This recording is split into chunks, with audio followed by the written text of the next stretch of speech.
Hi students, happy Friday. I hope you guys have had a wonderful week 2 of virtual learning, or at least a tolerable week 2 of virtual learning. We're all kind of figuring this out together, but I know that you guys are doing a really good job and I appreciate all the hard work that you've put in. And if you are struggling, please reach out to me because I will do whatever I can to help you.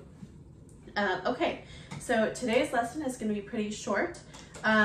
We're going to do our book review first. The book is called I Remember Beirut. I have some copies up at school, so if you're interested in this when we go back up, you can ask me to borrow them. Hopefully we go back up sooner than later.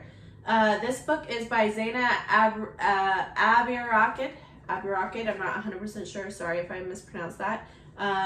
But it's a graphic novel, so some of you guys might like graphic novels because you know there's pictures and also it's more interesting, it's very visual. But it's a graphic novel of this young woman's story of living in Beirut in Lebanon during the civil war that happened, and it's kind of like, it's just a crazy story. It's a narrative, it's her experience, and she has illustrations that go with the story of being a child living in a war-torn country. And parts of it are kind of funny and parts of it are really sad, but it's just about the struggles of that war can have on children or people in general. And like, they're on the school bus and then all of a sudden their school bus has to take the long way because their regular street is blown up and the street is rubble and the bus can't drive on it, but they're still gonna get to school. So it's kind of like just these stories about how life had to continue on, but the violence and the trauma of the war were impacting every aspect of these kids' lives. It's a really good book, very short, very quick read. I think I read it in like 30 minutes because it's pictures. But when we go back to school, you can see me if you want to borrow it. Okay, so today's lesson is going to be about counter arguments. So a counter argument is something I want you to include in the conclusion of your persuasive essay.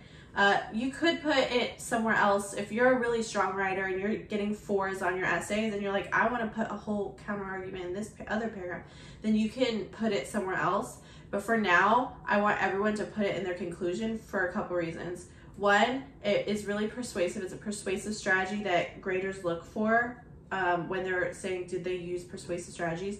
2, by putting it in your conclusion, it gives you something to put in the conclusion. A lot of students are like, and my essay just ended. Like, what do I put in here?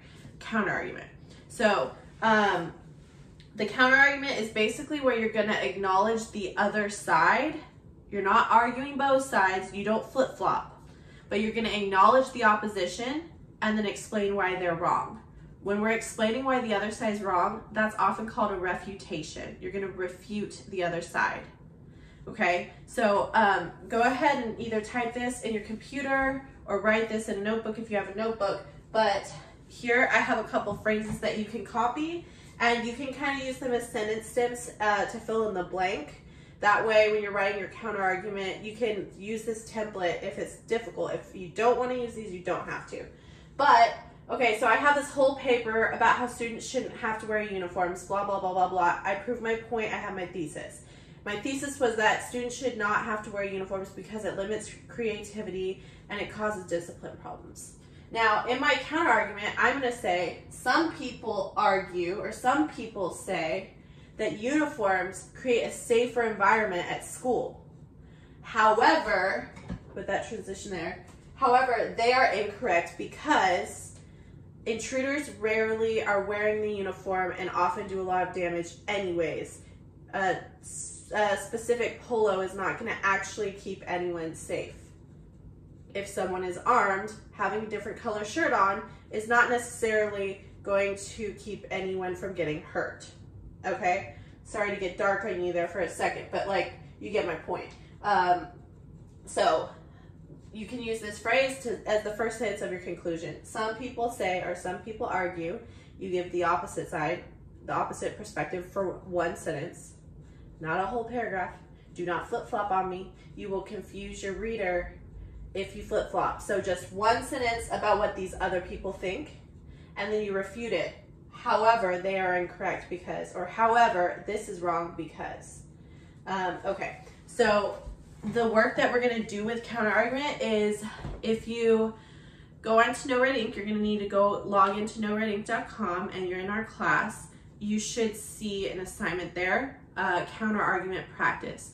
So you'll be able to kind of go over this information again on No Red Ink and see some more examples. It will give you the little lesson. If you click on lesson, you can see kind of this example, but more of them. And then you'll do the practice, and then whatever your percentage is for the practice, that will be a grade. And so the practice is just going to be matching counter arguments up and manipulating them, and so you'll get to see lots of examples and get a better idea of it.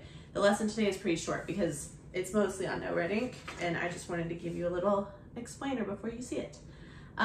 So as always, I hope that you are well, and give me a shout if you have any questions.